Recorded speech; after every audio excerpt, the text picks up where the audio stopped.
छतरपुर जिले के कदारी रेलवे पुल के समीप 19 वर्षीय युवक उत्कर्ष उर्फ राज तिवारी का शव मिलने से इलाके में सनसनी फैल गई है। मृतक के पिता महेंद्र तिवारी ने इसे दुर्घटना नहीं बल्कि सुनियोजित हत्या करार देते हुए पुलिस अधीक्षक छतरपुर को आवेदन सौंपा है। उन्होंने निष्पक्ष, गहन और उच्च स्तरीय जांच की मांग की है। घटना के अनुसार 16 जनवरी 2026 की शाम करीब 6:30 बजे उत्कर्ष घर से निकला था। वो फोन पर किसी से बात कर रहा था और परेशान नजर आ रहा था। देर रात तक न लौटने पर परिजनों ने खोजबीन शुरू की और सिटी कोतवाली में गुमशुदगी दर्ज कराई। अगले दिन 17 जनवरी 2026 की सुबह करीब 7 बजे कदारी रेलवे पुल के पास उत्कर्ष का शव और उसकी काली हीरो स्प्लेंडर मोटरसाइकिल मिली। घटनास्थल पर कई संदिग्ध तथ्य सामने आए जिन्होंने मामले को हत्या की ओर इशारा किया। परिजनों का दावा है कि शव के पास जूते अलग अलग जगह पर मिले। पैरों पर घिसाव के निशान नहीं थे, लेकिन एक पैर टूटा हुआ था। रेलवे पटरी के बीच मोबाइल फोन मिला जिसका डाटा फॉर्मेट किया गया था और इंस्टाग्राम अकाउंट बंद पाया गया। पिता महेंद्र तिवारी ने आरोप लगाया कि यदि ट्रेन से टकराव होता तो शव के अंग कटे या अत्यधिक क्षत विक्षत होते, लेकिन शरीर पर लिंग कुचले जाने, पैर टूटने, पीठ पर गहरी चोट तथा सिर और कान पर गंभीर घाव जैसे निशान मिले हैं जो मारपीट कर हत्या की ओर संकेत करते हैं। इस मामले में मृतक के दोस्तों की भूमिका भी संदिग्ध बताई जा रही है। बहन द्वारा रोहित पटेल से संपर्क करने पर उसने अंशिका उर्फ आकांक्षा मिश्रा से पूछने को कहा। अंशिका की टाल मटोल करने और पीछे से आवाजें आने से संदेह गहरा गया। उनके कॉल्स को परिजन भ्रामक बता रहे हैं। महेंद्र तिवारी ने अमित शुक्ला, अंशिका उर्फ आकांक्षा मिश्रा और उनके साथियों पर मिलकर हत्या का गंभीर आरोप लगाया है। उन्होंने मोबाइल कॉल डिटेल और लोकेशन की जांच को महत्वपूर्ण बताया। जी, क्या नाम है आपका? मेरा नाम है महेंद्र कुमार तिवारी। जी, कहाँ से आप? ग्राम धमोड़ा से। हाल निवास हमारा सीताराम कॉलोनी में। और शाम के 6:30 बजे के आसपास की घटना है कि हमारा लड़का घर से निकला। किसी का फ़ोन आया तो वो चला गया और घर पे बोल गया कि पापा से को लेने जा रहे हैं, और फिर वो वहाँ नहीं आया। फिर इसके बाद जब हम घर आए तो हमने बताया इन लोगों ने कि वो कहाँ गया, तो हमने कहा कि हमें तो मिला नहीं। बोलनी तुम्ही को लेने गया था। नहीं, मुझे नहीं लेने गया। तो इसके बाद फिर हमने कॉल किया तो 4 लोगों को नहीं पता चला। तो फिर हम थाने कोतवाली चले गए, वहाँ आवेदन दिया, उसकी फ़ोटो दी और बस चले आए। उसके बाद फिर हमारे पास एक कॉल आता है कोई रोहित का कि ये नंबर पे बात करो तो आप कुछ पता चल जाए। तो हमने वो नंबर लगाया। किसका नंबर था वो?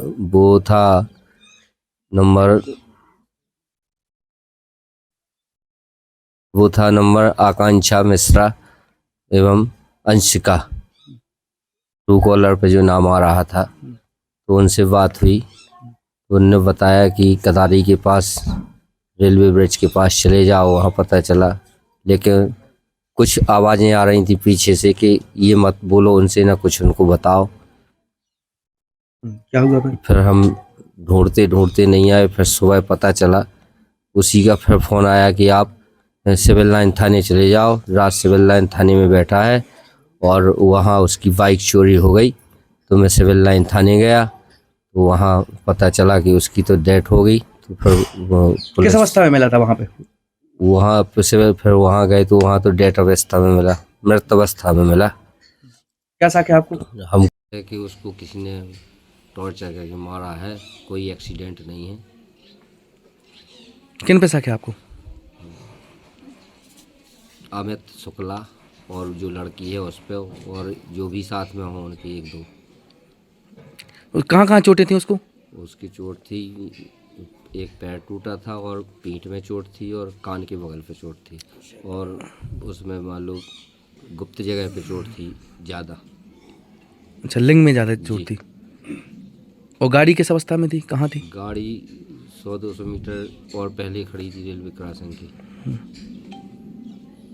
तो आपको क्या, प्रशासन से क्या मांग है आपकी? मेरी ये मांग है कि निष्पक्ष जांच हो, जो सामने तथ्य हैं उन पर कार्रवाई हो। आपने कहाँ आवेदन दिए हैं?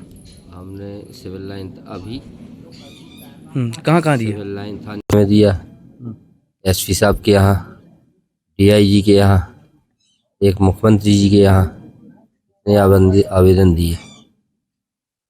क्या नाम है आपका? काजल तिवारी, काजल, कहाँ की हो आप? धमोरा के।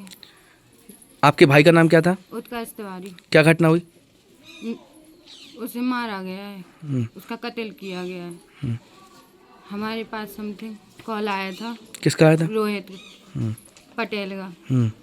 उसने कहा था कि तुम्हारे भाई का 7:30 बजे फ़ोन आया था कि रेलवे स्टेशन के पास बैठा है। तो हमने पूछा था कहीं के लिए, तो कह रहा था मरना है। फिर हमने कहा कहाँ गया, तो कह रहा बसाल। तो फिर कह रहा अंशिका से पूछो, तो हमने कहा ठीक है। तो हमने अंशिका को कॉल किया, हमने उससे पूछा, तो वो कह रही है इधर नहीं आया है। पीछे से आवाज़ आ रही थी कि कुछ बताना नहीं है, कुछ बोलना नहीं है। तो उसने फ़ोन भी काटा है। फिर उसने व्हाट्सएप पे कॉल किया है, कह रहा इधर नहीं आया है। फिर रोहित का कॉल आया है कि वो वहीं पर बैठा है। पीछे से उसके भी आवाज़ आ रही थी 2-3 लड़कों की कि कुछ बोलना नहीं है बस। और फिर समथिंग 7 बजे उसका कॉल आया है, वो कह रहा है कि तुम्हारा भाई कोतवाली में बैठा है। फिर हमने पूछा कि तुम क्यों बैठा है कोतवाली में? हमने पूछा क्यों बैठा है, तो कह रहा बाइक चोरी हो गई थी, पापा के डर के मारे वो वहाँ बैठा है।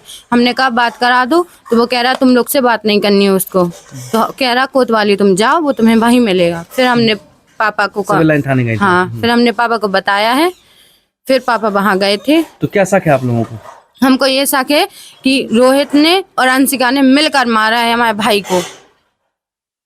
जी सर, एक आवेदन आया है सर, उसमें हत्या के आधार पर आवेदन दिया गया। थाना सिविल लाइन में रेलवे इंजन से टकराकर मृत्यु होने का एक प्रकरण आया है, जिसमें मृतक उत्कर्ष तिवारी हैं जिनकी मृत्यु हुई है। उस मामले में पीएम कराया गया है, पीएम रिपोर्ट अवेटेड है और जो ट्रेन के ड्राइवर हैं उनका स्टेटमेंट होना है। अन्य चीज़ें हैं जो साक्ष्य इकट्ठी करके और साक्ष्य के अनुसार कार्यवाही की जाएगी। सर, परिवार ने कहा है कि किसी लड़की से बात चल रही थी और 2 लोगों के, अन्य लोगों के नाम भी बताए गए हैं, उनके द्वारा प्रताड़ित किया गया। तो वहाँ तक वो व्यक्ति कैसे पहुँचा, क्या कुछ इन बिंदुओं पर क्या जांच? परिजनों के द्वारा जो भी साक्ष्य उपलब्ध कराई जा रही है उसके आधार पर भी आगे उसमें हम विवेचना कर रहे हैं। तो हत्या की भी संबंध में आवेदन दिया है? एविडेंस आने पर ही उसमें आगे कहा जा सकेगा कि क्या घटना हुई है।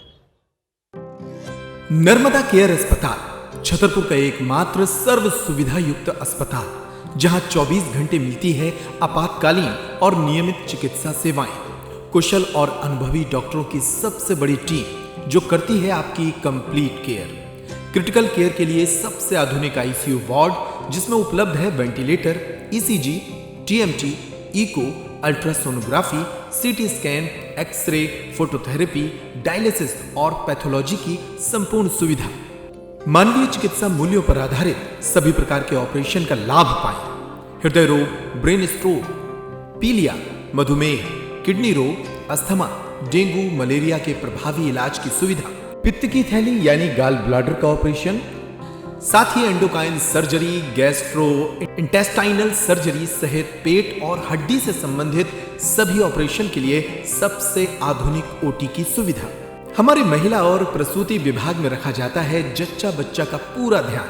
नर्मदा केयर अस्पताल में अब पाइए radiology, cosmetology, child care, dental care और मेडिसिन विभाग की आधुनिक इलाज सुविधाएं। हेल्थ इंश्योरेंस यानी कैशलेस इलाज की सुविधा।